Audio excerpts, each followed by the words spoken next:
Oh, I'm gonna mute myself. I'm gonna mute myself. 12, I believe. Yeah. It's not right, it's full. Yeah, all right. Clock is not right? No. No, sorry. It is more like we're- Yeah. We do have a quorum and we are in compliance with the meeting law. Yep. I would invite you to stand the pledge of allegiance.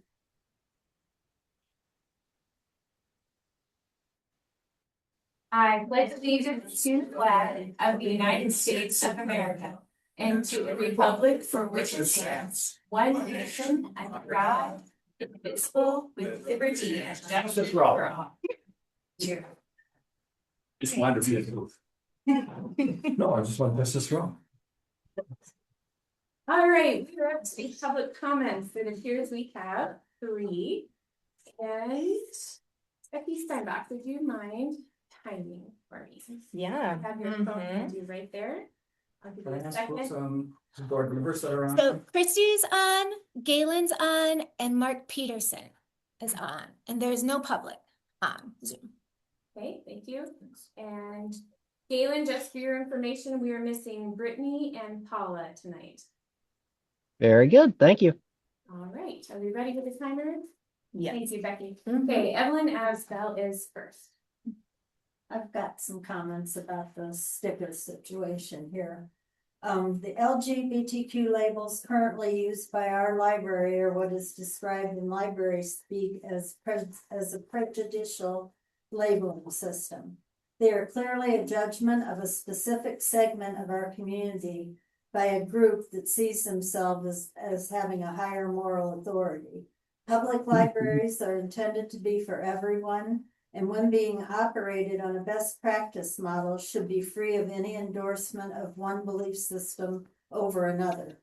Prejudicial labeling systems are based on the assumption that individuals need to be guided in deciding which library materials are appropriate for them to read. Such systems also presume that libraries possess the authority and institutional wisdom to determine what is suitable or unsuitable for their users. In doing so, they substitute institutional judgment for individual choice. It is easy to fall into the habit of believing we know what is best for others. However, when we seek to influence or control the decisions that individuals are capable of making for themselves, we risk diminishing their autonomy, dignity, and independence.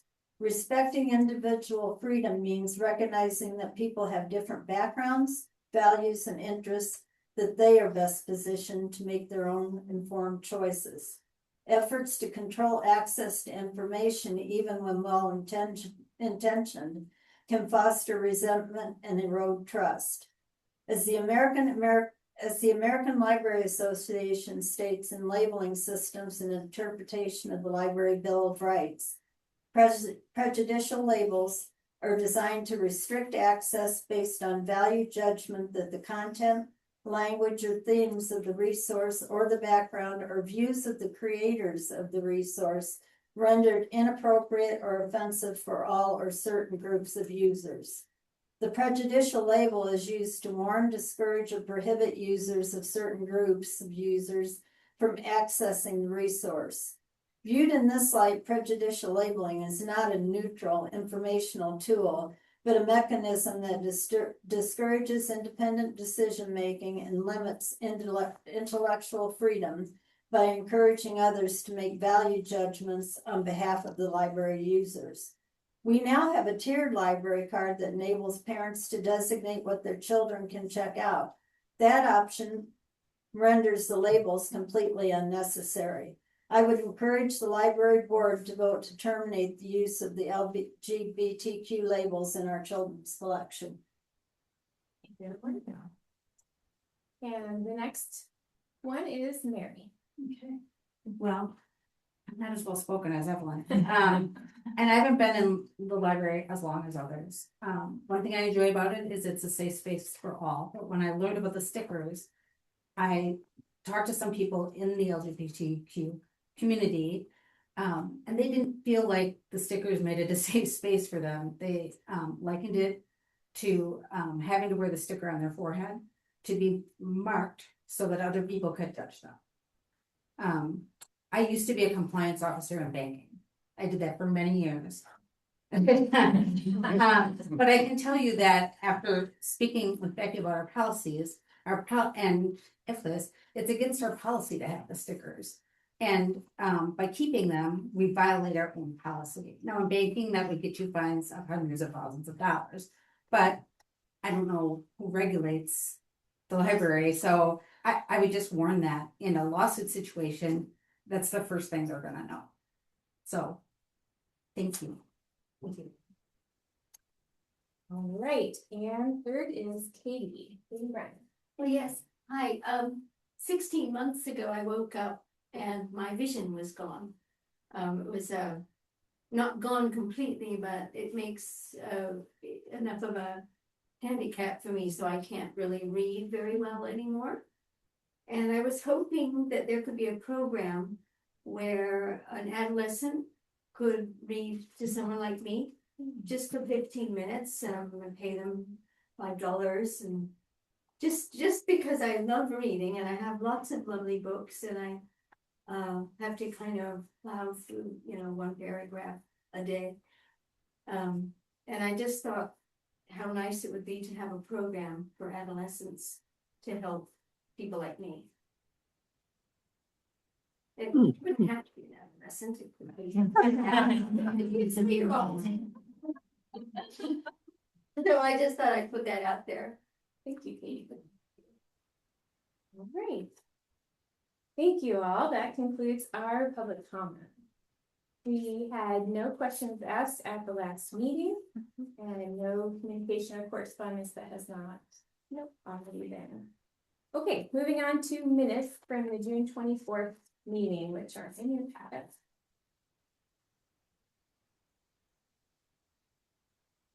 I think the date on the minutes is probably correct. Was it actually June 25th? Oh, probably. Yeah.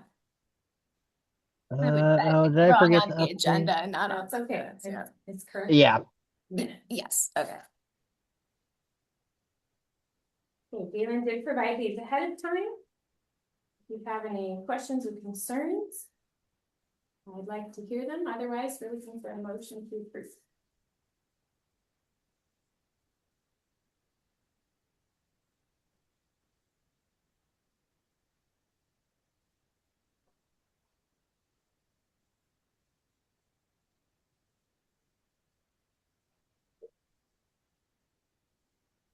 There were a lot of details, but I didn't catch anything that was out of line, so I'll make a motion. Okay, motion to approve made by Annie. I'll second. Second by Becky.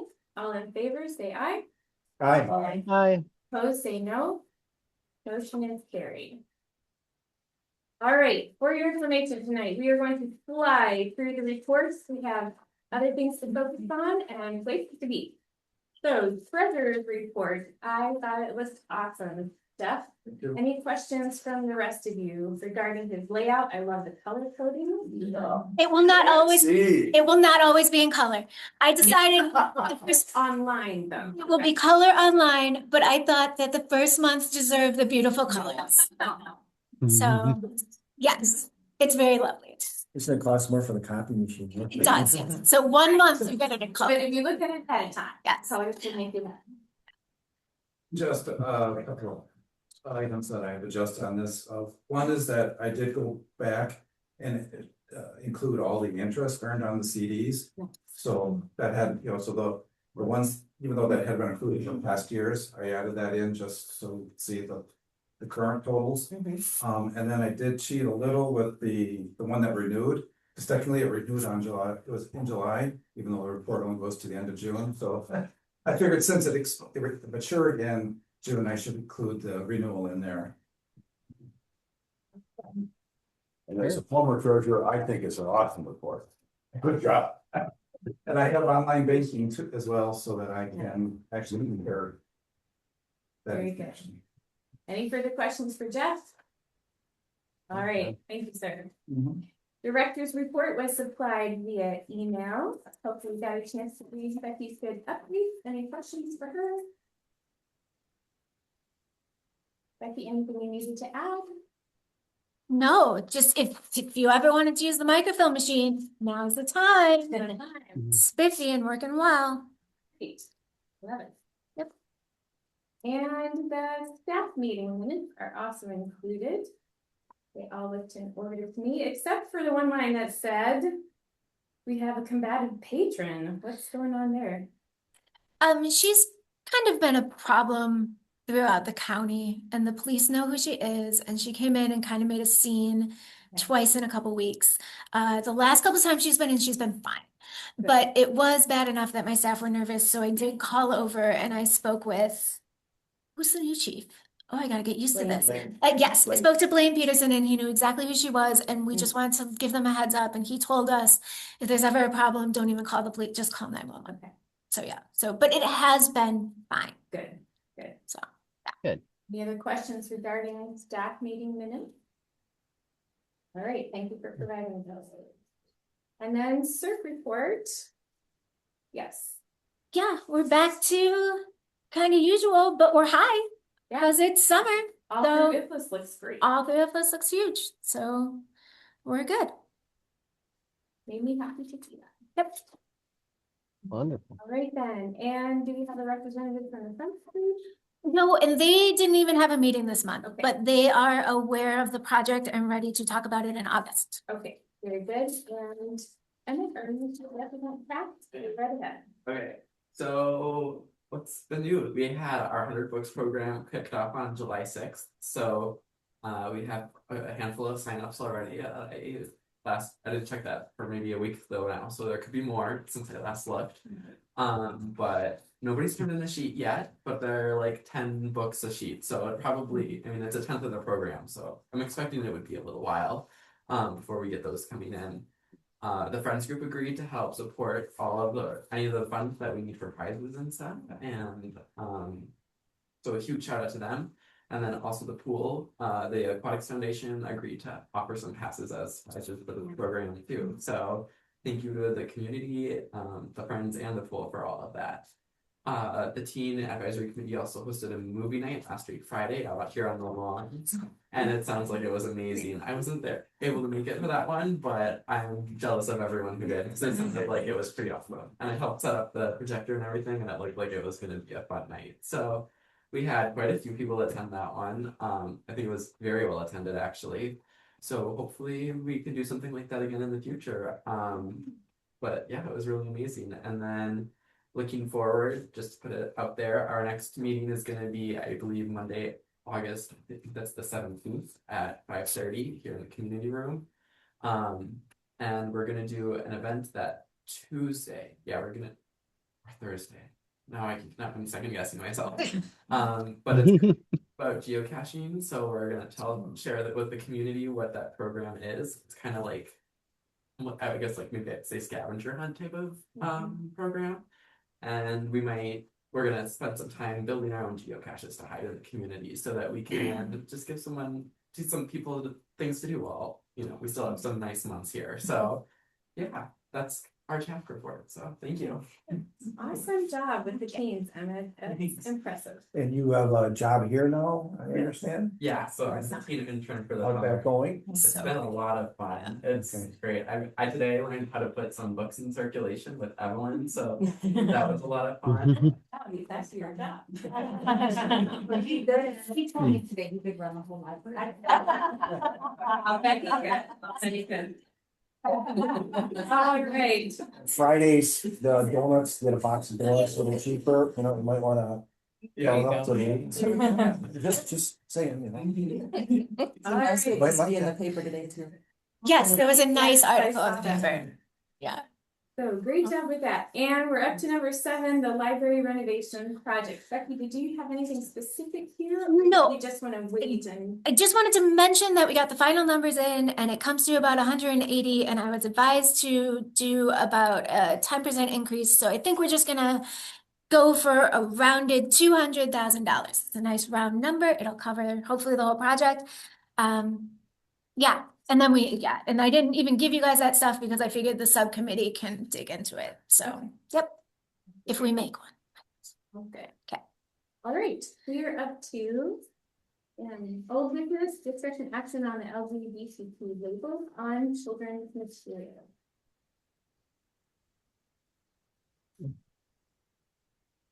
Is anyone unclear about the issue or need any background information first? And everybody, this is Cecilia from IFLIS. And she's here because, you know, the system asked us or redid the policy I sent you her notes. Yes. Sorry. Yeah. The words will come back. I'm happy Mhm. to go over any of that or answer any questions or anything, if that's helpful. Yeah. Just pull, Yeah. pull them up just to have, so everybody's seeing the sticker we're talking. Yeah. Everybody isn't familiar or whatever. So, okay, I can go ahead and sort of jump in. So thanks for having me, first of all, happy to be here. I'm a former Price County resident myself, grew up in Park Falls, so this is, I always love coming up here and visiting, so thanks, Becky, for inviting me. Sure. So I sent out kind of a little summary of where things are at with the system. And as you can see, this has kind of been an ongoing thing for a few years now that started with the initial complaint that the system received from a patron who was very dissatisfied with the labels. This was a patron that had requested the book from another library in our system. And so over the course of a few years, we worked with several groups. Our Intellectual Freedom Working Group, which is made up of staff from throughout the system, gave us input on not only the complaint from Phillips, but also just labeling as a whole for the whole system. And so we really explored a lot of the implications of labeling library materials at the system level. So, so as a result of that, we ended up creating some good resources for our libraries to use in thinking about labeling. Specifically, you know, kind of giving libraries a foundation for, you know, understanding that labels sometimes can be placed on books to intentionally give some kind of content judgments, and sometimes labels can be placed on books with sort of unintentional content judgment. And so we really, we now share or provide guidance to our libraries that labeling as a practice should be used sparingly for that reason. And so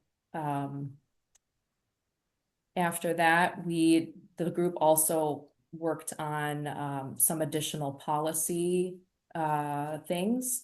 And so there were policy ideas that were brought up and discussed at the committee level. We have several more committees throughout our system that provide a lot of input and guidance and policy decisions, and those are made up of library staff and directors throughout our whole system. And so into 2025, we worked with these committees and ultimately our more circulation policy, which is a policy that governs circulation throughout the entire system as a consortium.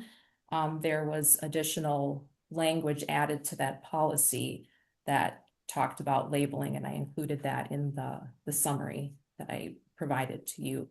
And it states all participating libraries are strongly advised to adopt the American Library Association's position on labeling and avoid the use of any label which may be perceived as prejudicial. And it includes the labeling system's interpretation on the American Library Association's Library Bill of Rights. So after the policy was updated and along the way with all the guidance that we got from our committee work and everything else, we now, as sort of our, you know, our general stance or how we provide those recommendations and guidance to libraries.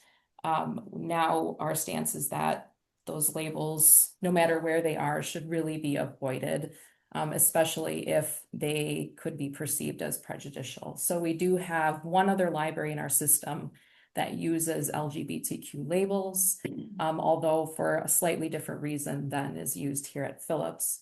And so they are now in the process of removing those labels based on these policy changes and general recommendations. So really our role as a system is to provide guidance, provide education, training, support for our libraries, also our library boards. And so that's why I'm here to sort of share how we got to this point. And just, yeah, if anybody has any questions or anything that you'd like to know more about at the system level, happy to answer whatever I can. Thank you. Yeah.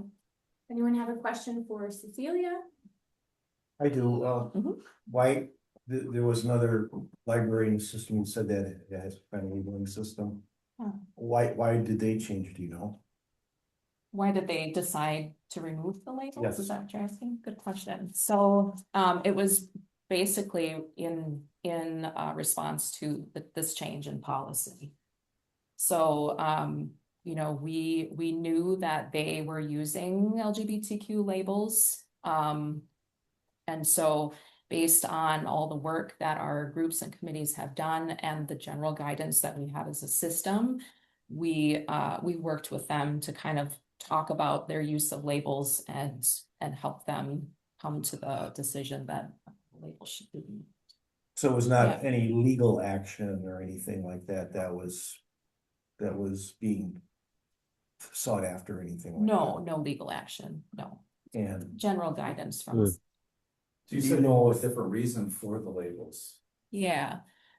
Yeah, so like from what I know, that particular library placed the labels on the materials as a way to sort of highlight the content in a non-discriminatory way. That was the original intent. However, again, at the system level, because library materials are shared throughout the system, what may be perceived one way at one location can be completely different somewhere else. And that's definitely what happened with the situation here in Phillips. And so that's ultimately, we're looking at things from a system level and the resource sharing that happens throughout the entire system and how those labels can be perceived in that sense. Does that answer your question, sort of? Sort of, yeah, I Okay. mean. Hmm.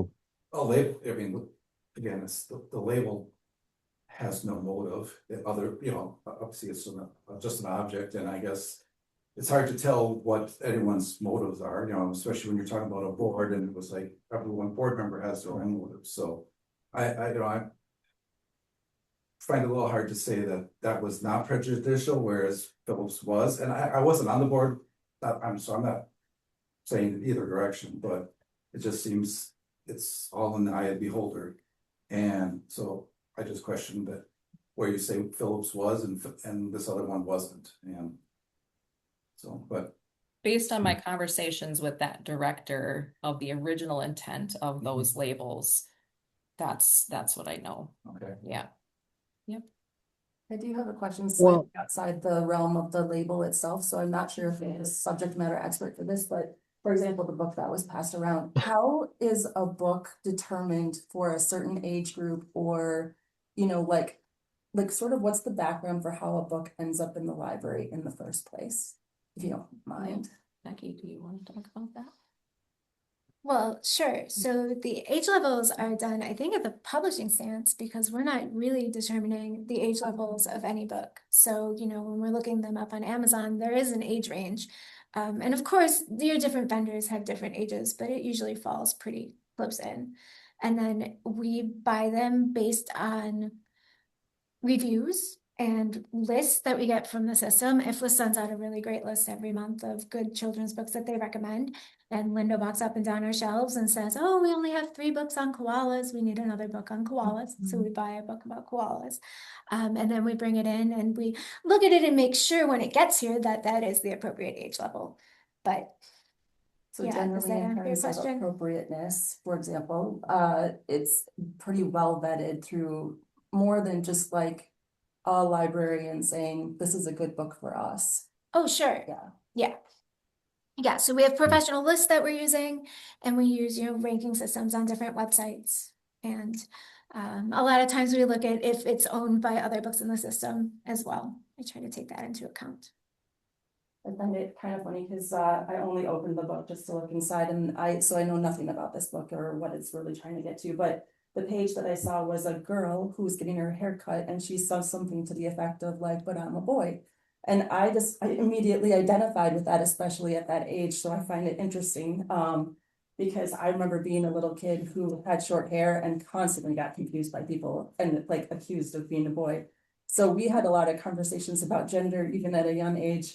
And to me, that book would have been amazing to be able to see myself in a book, and to be able to have those conversations with my parents, which I was having anyway, about how people perceive gender and things like that. So it's interesting, just again, not having read the book, but that would have a label on it. Sort of surprises me. So We're how talking is about it this? shiny? No, we're talking about the sticker inside. Inside. Yeah. Yeah. Yeah, the spine label is literally just a spine label, and the reason it's purple is for shelving reasons, so that we know that it goes, that just happens to be from the parental This is the discussion thing section. that's causing. No, The one no, inside. it's the one inside. So, Yeah, and in this situation, then nobody's gonna know. no, Unless they open it up and see the sticker here. right, Okay. yeah. And I noticed on this one, it does actually have pre-printed information right there. Most of them are identifiable on the outside, and I will not say that that is all of them, because there are a few that if you pick them up off the shelf and you didn't read them, you wouldn't know that they had LGBTQ content. But a lot of them you do. And the junior ones, if you turn them over and there's a singular or a plural pronoun for a singular person, you read the back. A lot of the picture books have rainbows on them. I mean, Harvey Milk and the Rainbow Flag. Heather has two mommies. They're not So hiding. there's prejudicial labeling themselves. If they're putting this information about that it's LGBTQ right in the cover. Would you rather they hide it? I mean, the whole reason Well, isn't that what the subject here is today, about removing the stickers because it's prejudicial and it's. that is the only sticker that we use in the children's department, is to make sure that everybody knows that those books have LGBTQ content. And Go ahead, Galen. just to chime in with my thought on this, like if the authors and the publishers decide on a particular cover design, that's their choice and their expression, but the library coming in after the fact and putting our own label on it seems very clearly a different kind of act to me, where we're getting in the way of their expression that we are cataloging at our library. Like, yeah, it's the fact that we're taking special action on these one set of books and interfering with their presentation. Like, obviously, every publisher is going to design their books to try to like visually appeal to whatever audience they're trying to target. So, yeah.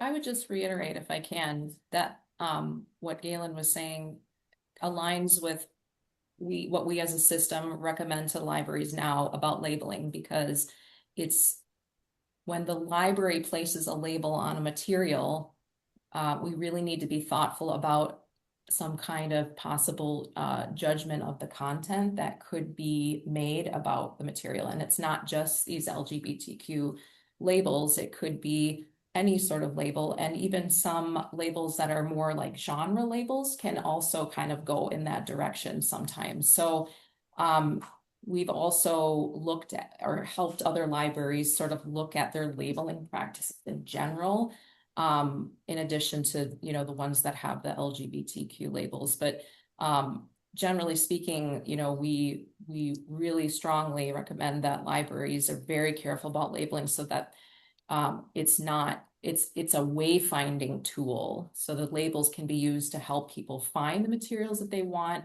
rather than a judgment of the content, which then can actually, then we start going into, areas where people are actually not able to access materials that they need or want. It's so hard to fathom how you figure labeling out in the first place, because I just think about any book I've ever read, it's so multiverse, right? Like there's so many different facets to anything. So to put any label on anything makes it I'd not want that job. Yes, because how do you decide anyway? And where do you draw the line? Hey, good discussion. Any further comments? Fortunately, I've got a couple. Okay. As one of the characters that was involved when the decisions were done before, I'm disappointed that this is back in front of us. I look at this and say this is just because Bethany doesn't like it. She didn't like the compromise from several years ago. That was a compromise that was entered into in part dealing with some very difficult issues with a number of books that, for those of us that were involved, were very troubled on either side. Troubled on the library board being asked to either remove a particular title or move it to an area, and versus others of us very, very disturbed by having the materials in the library in the first place. And this was a compromise. And when I specifically wanted one of the books brought here to show that this label is so minimal, but it is a tool for parents. Now, not all parents are going to care. Not all parents want this tool. Okay, but for those parents who do want the tool, I think this wasn't around when my kids were here, but there weren't many of these books in the library when my kids were at the age that it would have mattered. I want to point out again, we're talking about children. We're not talking about impacting the youth collection, the adult collection. Nobody's going to make any judgments, Annie, about anything that you might be picking up to read or I might be picking up to read. Keep in mind, this is a tool for parents dealing with the children's collection. A couple of other points, and I don't want to be argumentative with you. Cecilia, is that right? Yep. Cecilia? But I have to say it's an incredibly closed association that's making all these rules and committees and whatnot. They're all librarians, they're all staff librarians, they're all IFLIS members, they're all ALA members, they're all WLA members.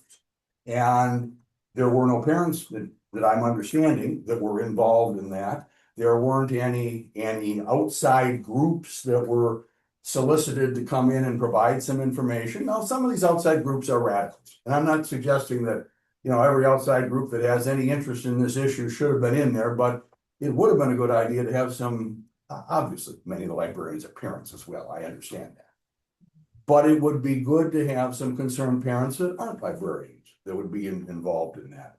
I don't think you intended it this way, but it came across to me. Maybe I'm oversensitive. Guidance from IFLIS doesn't mean control. The control is here at this local library. And I'm not suggesting that you're trying to say anything different from that, okay? But I am just pointing out these are suggestions from IFLIS. It's a policy of IFLIS and more. And I'm not saying it's a thoughtless policy. You guys didn't put any thought into it. No, I'm not saying that at all. But I am saying it is simply a policy suggestion. Okay. The last item I'm going to say is, as an attorney, this is LGBTQ plus or no plus is not a protected status under the Constitution. We are not discriminating against a protected class. We aren't marking this as these are only for blacks or these are only for whites or this has content in it that is in some fashion unconstitutional. I'm not saying that's not the case. So we do not face a legal challenge on that. And I guess there was one other item. That is, we're talking about these labels and thinking that, well, this is so difficult, and I don't know if this makes sense. We rate the movies all the time. As parents, we want to know, what rating does this movie have? Can I send my kid or grandkid to this particular movie based on what the rating is? Or at least having an impact on the rating having an impact on us. So enough of my yakking. Thank you. Thank you, Bruce. Becky, I think you had something to add. Yeah, I was also on the board during all of this, and stickers were a compromise. After years of pretty abusive behavior, especially towards Becky, we saw it happening every month when our meetings would be 3 hours.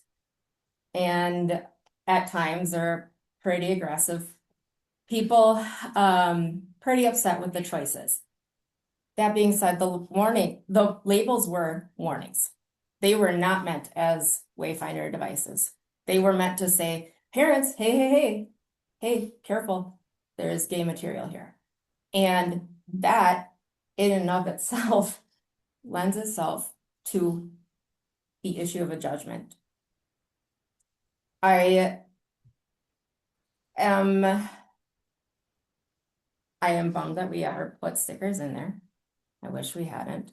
It was very difficult for that decision. And also, it was meant to try to extend a hand to the people who came to our meetings each month and felt very strongly about these issues. And it doesn't seem to have impacted that the people who were coming, who wanted these books removed. It didn't seem to help with those feelings or to bring the temperature down on any of that, and instead has upset other people and potentially cause hurt for kids who open it and know that the judgment's there. Bruce, from a historical standpoint, I wasn't on the board, and you mentioned a compromise. Can you maybe factually explain a little bit more what the compromise actually was? Like this for that was what? The compromise was basically, we were having, and Becky's absolutely right. By the way, when I said Becky, bringing this back before, I didn't mean you, Becky Steinbach, I meant Becky Poole. No, we knew that. Right. Just for clarity, so anybody like I'm to. The compromise was basically every month or every couple of months, we were going through 5, 10, however many books that were being challenged, reviewed, taking Becky's time to review them, get outside materials on them. We were all taking the time to read them all, get sorted out. And basically it came down to, for most of the things, other than for those of us that were still, and I still am, hooked on the idea that some of these things are pornographic, but not because of LGBTQ. That wasn't the issue. The issue, there were some of these things that I felt were pornographic, but regardless, the compromise was, hey, maybe as long as these items are going to be marked, and we're going to have a discussion section in the library, in the children's collection, then that would take care of, or at least calm down, the people that were bringing the objections all the time. And from what I've seen, it has. I mean, we haven't had any objections to books filed now in at least 2 or 3 years, I think. Isn't that correct, Becky? That's correct. Yeah. My understanding was that the compromise was that if I did these things, and I was not in favor of stickers at the time, and I thought that it was against our policy at the time, was that members of the board were going to go into the community and assure other members of the community that the library was a space that they could come in and use, and that our circulation would go up, like, because we were so concerned about circulation, and that has not happened. You're right, we haven't had any challenges. And you I guess those conversations haven't taken place. I can tell you that a number of them have. Oh, I'm sure they still Mm. but there are conversations on the other side that are taking place too. I will say that the IFLIS policy did not exist 5 years ago. And 5 years ago, when we were going through this, the conversations about the labeling systems were just starting, were just being undertaken, and they had not come to this conclusion. And I I think I've said this a lot now in the last 4 months, but regardless of the fact that this is an LGBTQ issue, I am finding it very hard to be in a situation where we are not taking policies and best practices into account.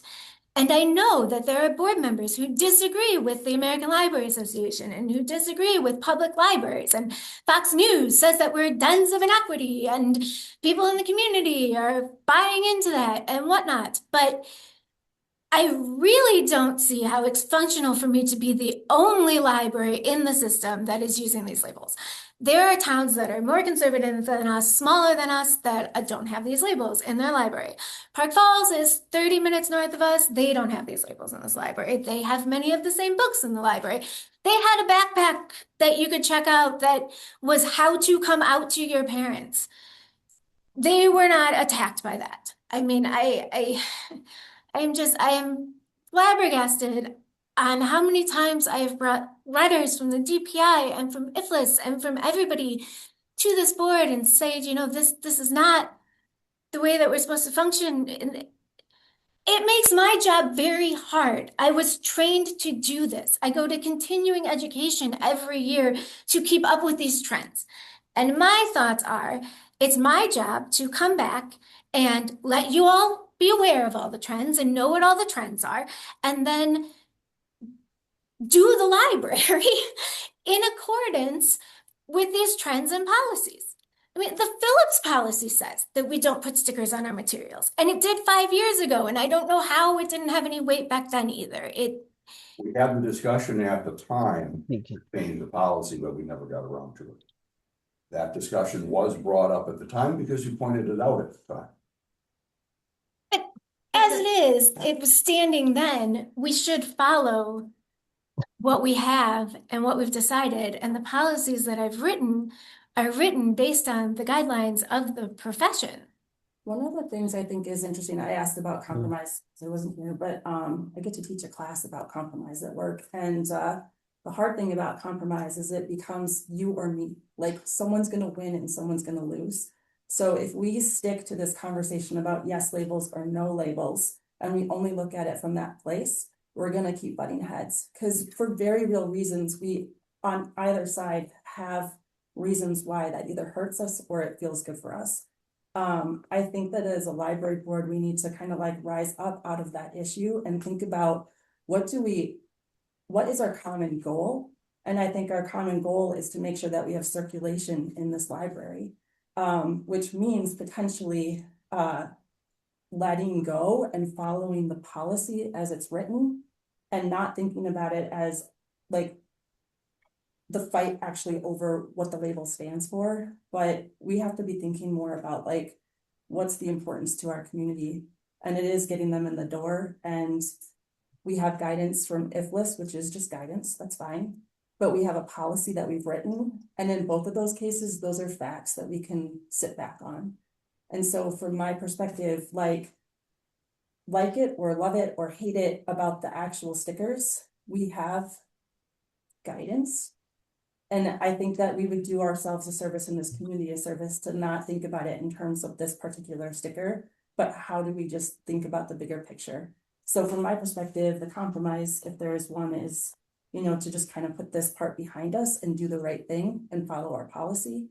And we can continue to have conversations about what should be in books or how they should be presented. But I just don't think that the label creates a safe space for all of us to have that conversation. So I think we just need to rise above the label itself. Thank you. Just a couple of quick comments to clarify a couple of things. One part that's being left out of the historical part of the conversation is that originally the stickers were intended by the proponents, which I was one of them, to go on the spine. We had a number of stickers at the time, like historical fiction and sci-fi and all kinds of different things that are in the library system.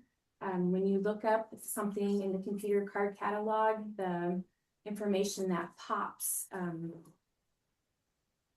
in the record of the book or material itself, those stickers were kind of lined up with those things that to help people who were looking for material, and keywords that would come up on the computer catalog system were reflected in a lot of those stickers.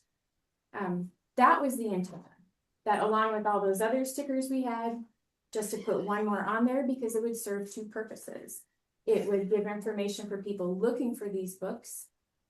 You can just walk down the aisle and find them. I did that a ton. When I had 6 young kids at home and we were checking out dozens of books for school purposes, I could walk down the aisle and find all the historical fiction books in seconds, and it saved me a ton of time and work. I love spine stickers. That was the intention. It was never meant to be in a place distinct from other stickers or set apart in any way. It was meant to be just one more sticker in a collection of stickers that would help people find what they wanted and help people not choose what they didn't want. The same way I would never choose a sci-fi sticker because I don't like those books, so I would leave them on the shelf. I know. Maybe a Western on occasion, but not sci-fi. But my kids love them, and they like those stickers a lot too. So that just needs to be said. That was part of the original conversation. It was never meant to be prejudicial. It was meant to be helpful. And all stickers serve both purposes. They help people find the material when they want it. They help people avoid the material that they don't want. It just works both ways. The compromise was offered actually by Galen to put the sticker on the inside rather than on the outside. I don't think anyone really loved that option, but it was a compromise at the time. I think it would be wonderful to take them all off the inside and put them all on the outside where they really belong. Case in point, we had a young person in the library a few months ago who assumed we didn't have any LGBTQ books, and that young person was looking for that material. This kind of sticker on the spine would have reassured that young person that we have lots of this material and it's easy to find, even if you don't know how to look for it on the computer. Just saying. And one other piece of information that nobody else knows is that I did get a call from a concerned parent weeks ago, before this was ever on the agenda, about some material in the children's section that disturbed her. And she was new to the area. I told her some of the background of where the board had been on similar types of materials in the past and mentioned the sticker on the inside. And she seemed reassured by some of that. And she has not challenged any books or brought the issue to the board, which I think is a win. And she still is using the library. So just throwing that out there, that there are many facets to the issue, and it's not just a simple, well, there's a policy in IFLIS or more, and so we just adopt it. There's a lot going on here, and our community is unique, and that's what I have to say about the issue. So if there is more discussion, I am happy to hear it. Galen, did you want to say something? Yeah, I guess I just feel the need to state quickly that LGBTQIA plus is not a genre of fiction or It does pop nonfiction up that like way in sci-fi. the computer catalog, though. It pops up just like other topics do. Yes, there are certain topics that you can look for, but there are sci-fi LGBTQIA stories, there are fantasy stories with gay characters, there are historical stories with gay characters, and yeah, treating it as just a genre label and like a topic that every like book with a gay character or book with from a gay author gets lumped into seems kind of reductive. I will also say though that I don't want to talk about the board's intention when they put these labels on these books because I do think that intentions of committee bodies like boards are always very hard to determine. But what we should be asking about here is not the intention, but how a reasonable person could perceive this. And I think that looking at all of the different circumstantial evidence around this and how these labels were created, and yeah, I think it is hard to see them as anything other than a warning label. I'm not saying that people on the board had hate in their hearts when they passed these things. I want to avoid that conversation altogether. I'm just saying that the problem is not what the board was intending to do, but what the board actually did. And with that, I think I can stop myself now. Thanks, Galen. Okay. I think that we are clear on perspectives at this point, and I'm interested if anyone would like to propose a motion. I would make a motion to remove the labels. Okay. Annie has made a motion to remove the labels in the children's materials. Do we have a second? I will second. It's Mark Peterson. Second by Mark Peterson. I think we're going to have a roll call vote. I will just go in the order that were listed on the agenda. Mark Peterson. Yes. I am next. I say no. Mark Briskevich. Yes. Bruce Marshall. No. Galen. Yes. Becky Steinbach. Yes. Christy. No. Jeff. No. And Annie. Yes.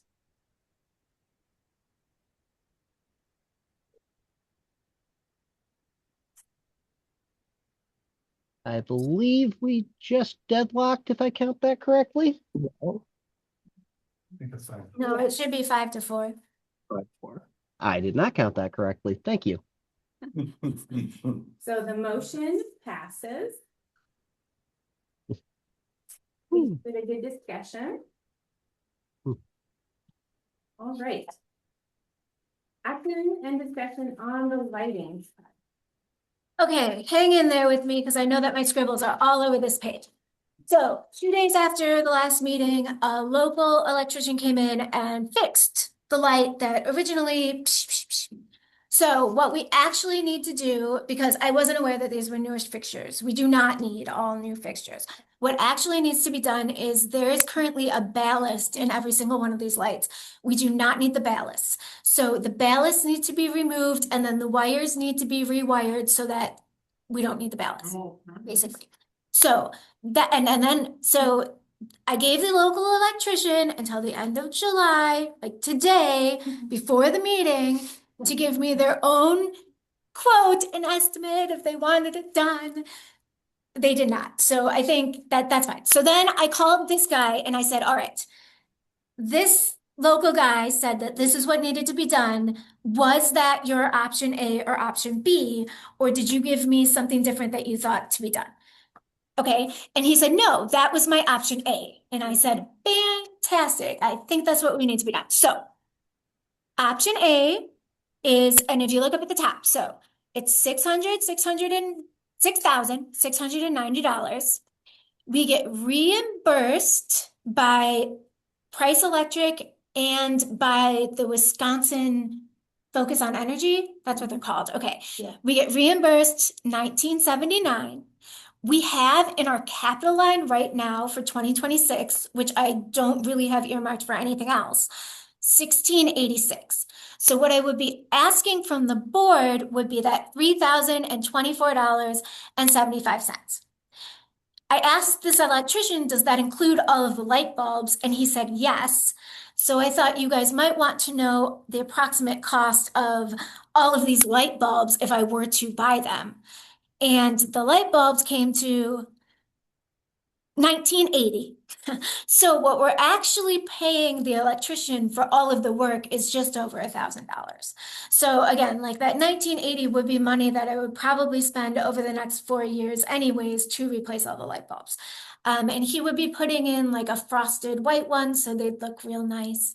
But yeah, I mean, obviously the actual look of the lights wouldn't look any different, but if we do this, they'd all be on, and the city guys would be willing to come and change them out for me again, which would be amazing. So yes, so I am asking for that $3,024.75. I guess you'll be paying, you'll be paying that plus the reimbursement amount, obviously, because you pay the reimbursement amount up front. So I didn't do that math, but whatever. Okay, I should do that math. Sorry, guys. So the 1980 for the light bulbs. Is included in his price. 3,000 or the 6690. Yes. And so we're going to buy, is that all the light bulbs in the building or just That is every light bulb in the building. so Except for the little round ones in the lobby. all of the Yeah. all of these. Yep. So we're going to replace working light bulbs. Well, barely working light. Barely working light bulbs, and the ones, so it comes out to $5,004 is what I'd be asking for up front, and then you guys would be reimbursed that $1,979. When they'd look nicer, and yes, they're barely working light bulbs. The city hasn't replaced any bulbs in this building now for 3 years, so if they're not out yet.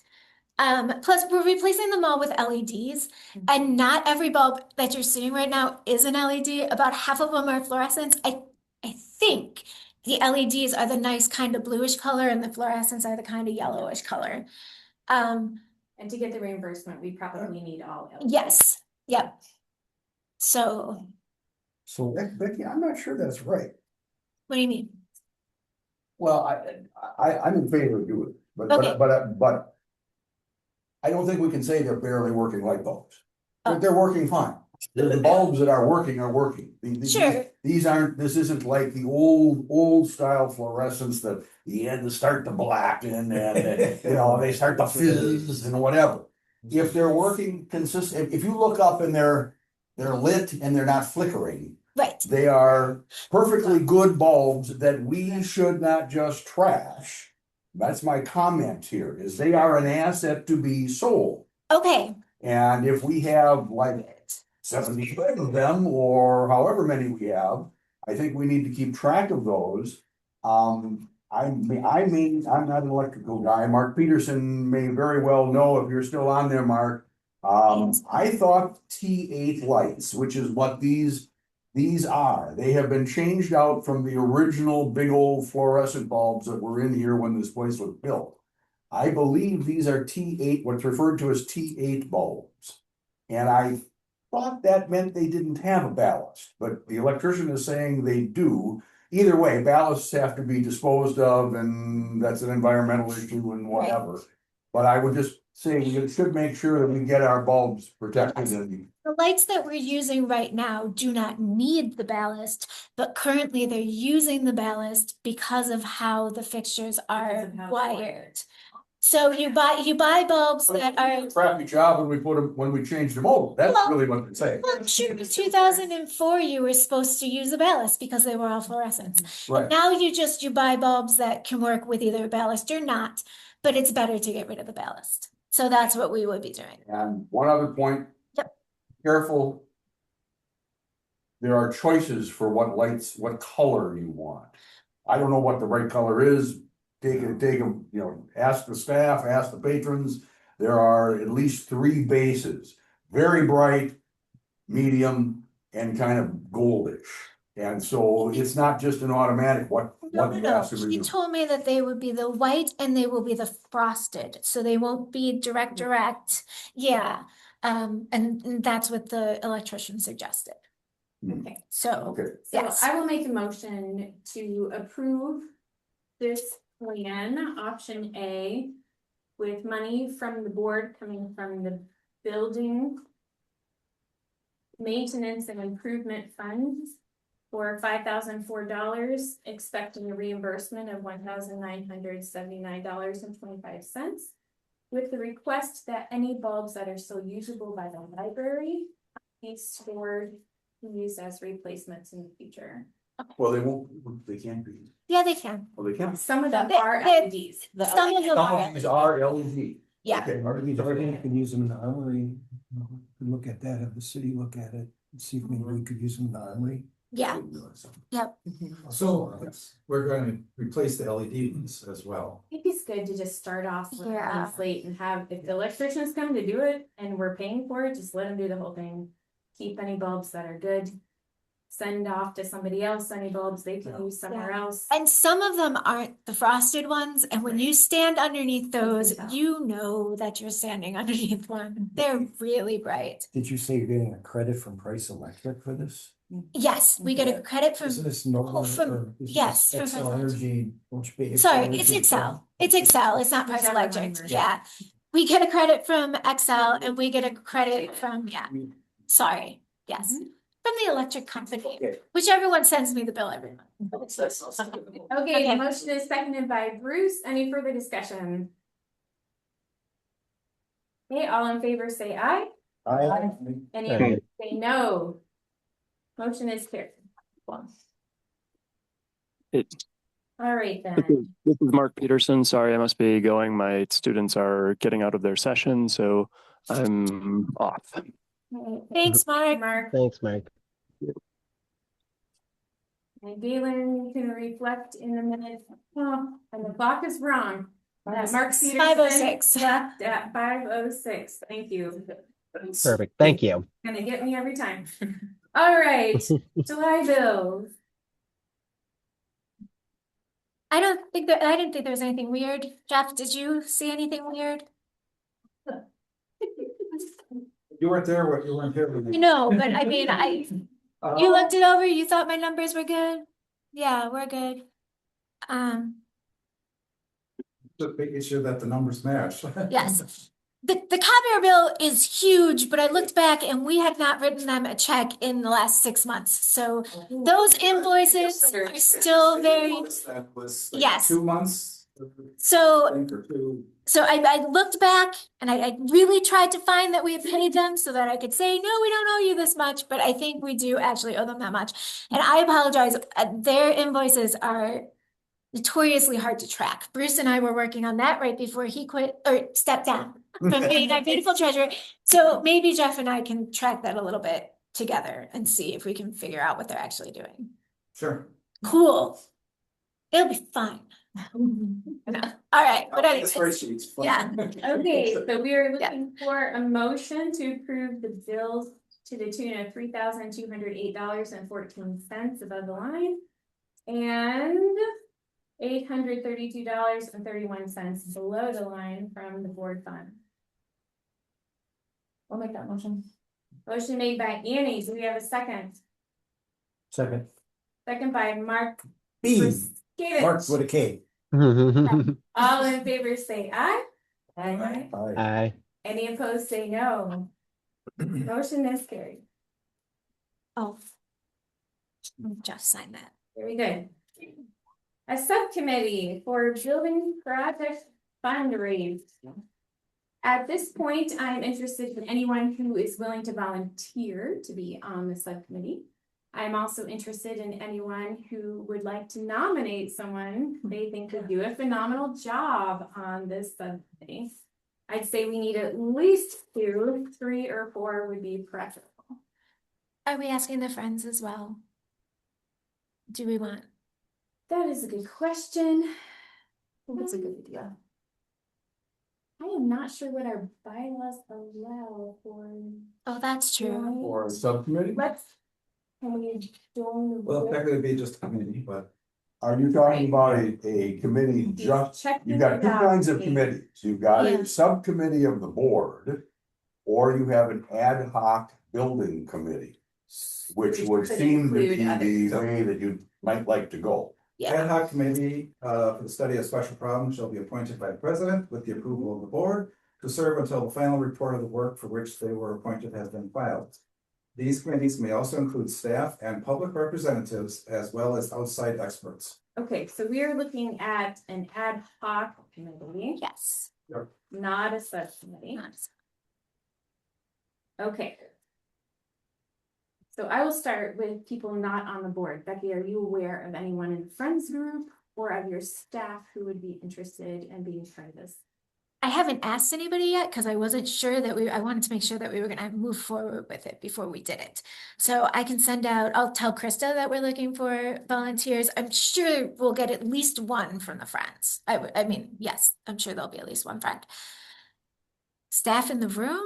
Anybody want to do this? I would also Yeah. say to ask staff Yeah. if any of those teams would be interested. I'm sure they have a lot of energy and great ideas. Yeah, so if for tonight, we just wanted to decide which board members were on it, and then I can send it out to TAC and the Friends group, and then I can make an email group and just email everyone and Okay, say, it would have to come back to the board though, because the president actually has to appoint Right. the ad hoc committee with the approval of the board, which we can't do if we don't know who's on it.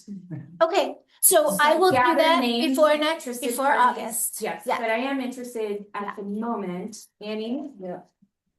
So for this, we have to determine an amount and specifically what's gonna be done, or from. The recommended amount is 200,000 to cover the Right. whole project. This This is more like that was the, ways and means. was it the shelving or was it more than shelving? Shelving and furniture. Shelving. It's the whole shebang.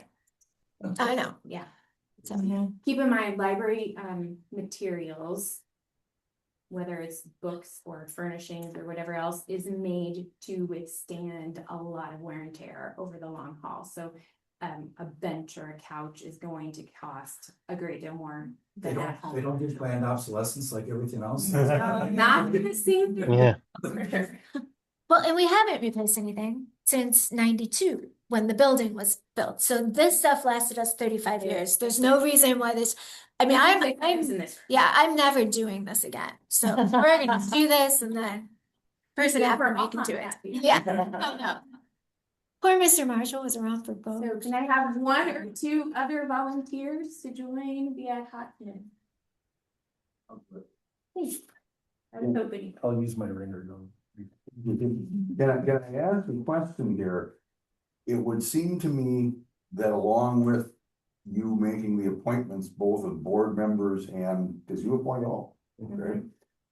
I would think we should also create what's the mission, Yes. okay? Because there's a very serious question here about, are we just taking what's been proposed and we're just gonna fundraise for that? Does this committee have any thoughts of, hey, they're gonna come back and make a different recommendation or tweak the recommendation? Is it strictly fundraising? Is it planning and fundraising? Whatever. So I'm not saying yay or nay one way or the other. I'm just saying, I think we need to next month be in a position to say, this is the mission statement for the ad hoc committee. The good thing. My gut would be all of the above. Like it's been 6 years now since I did everything. So I would like for them to look everything over and give me the stamp of approval for what I've wanted to buy. And yeah, that furniture looks good, or no, you don't need that many couches or whatever.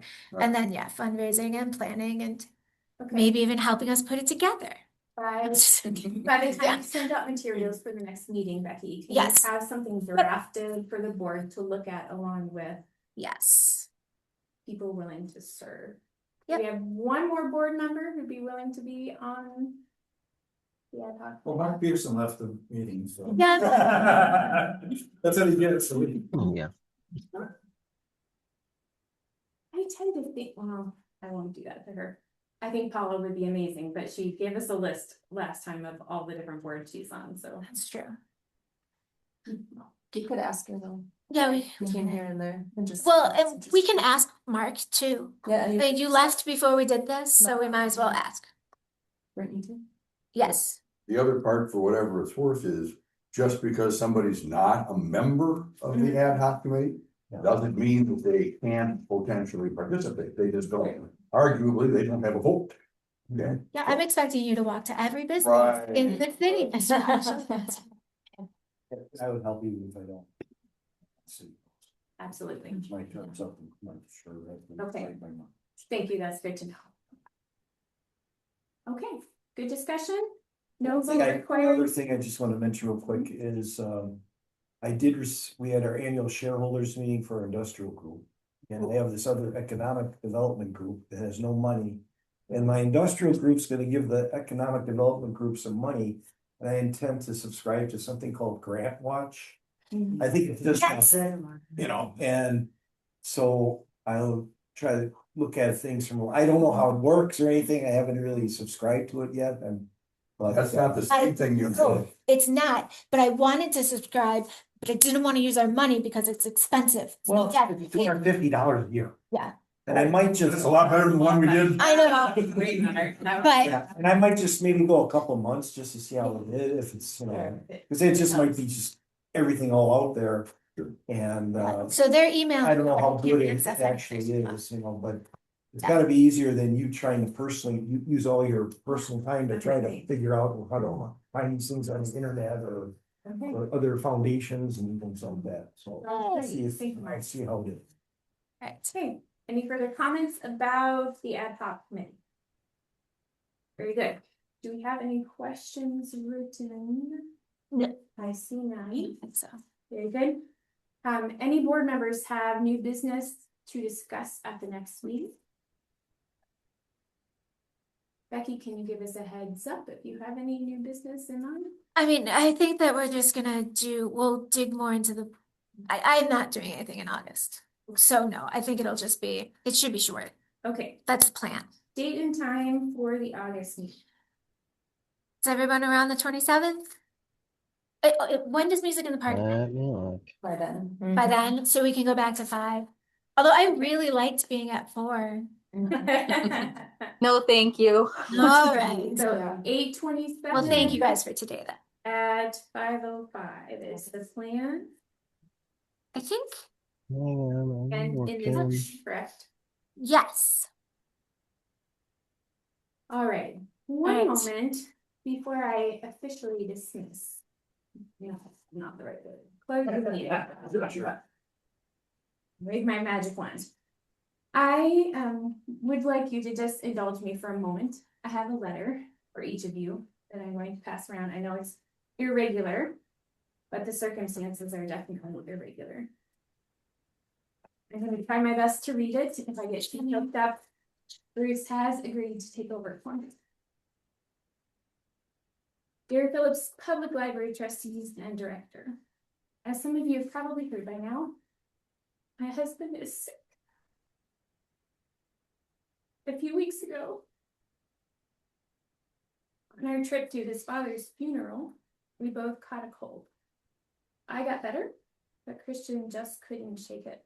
Even after resting for a week, which was the reason I missed the last meeting, he was struggling to breathe. Finally, we went to the ER. After several hours, he was transferred to the Marshfield Hospital. For the next 10 days, we stayed while doctors debated and tested, and then went home still not knowing what was wrong. Eventually, the diagnosis came in, stage 4 mesothelioma, a rare and aggressive cancer that likely resulted from asbestos exposure decades ago. Although we have started treatments and have a trip to Mayo planned, the doctor's prognosis is poor. There is no cure, and treatments can do very little to help. Despite this news, I want you to know that we are not without hope. Because we actually had a problem much worse than cancer. The problem of our own sinful hearts that had separated us from the Creator God. We could do nothing about that problem. But God himself in his love sent his own son Jesus to pay our sin debt when he died on the cross. He took our punishment and made a way for us to be forgiven. When he rose from the dead, he proved his power over sin and death. Simply by accepting Jesus' sacrifice on our behalf, he has given to us everlasting life with him in heaven. And it's going to be amazing. This life in Christ is our hope. And I pray that one day it will be yours too. Please know that it has been my privilege to serve with you on the library board. and work together for the good of our fine community. In order to care for my husband and children and church family, I must resign as of tonight. And I wish you all the best.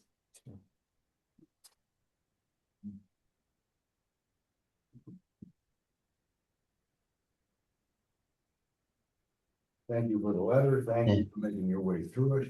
I pray that it will be with you and Christian, and thank you for all of your service on this. You'd be missed. Yeah. Yeah. Thank you very much. With that, Madam Vice President, want to dismiss us? Oh, already, you just It is adjourned at 5:23. 5:23. 5:23. 5:20 by my clock, but Actually, yeah, the clock on the computer is wrong. If you really want to do 5:20, Galen, I'll support you. thank you. That All right. means a lot to me. I'm We closing can talk out. about it for 3 minutes. Good All night, right, guys. bye. Night. Night. Good night, everyone.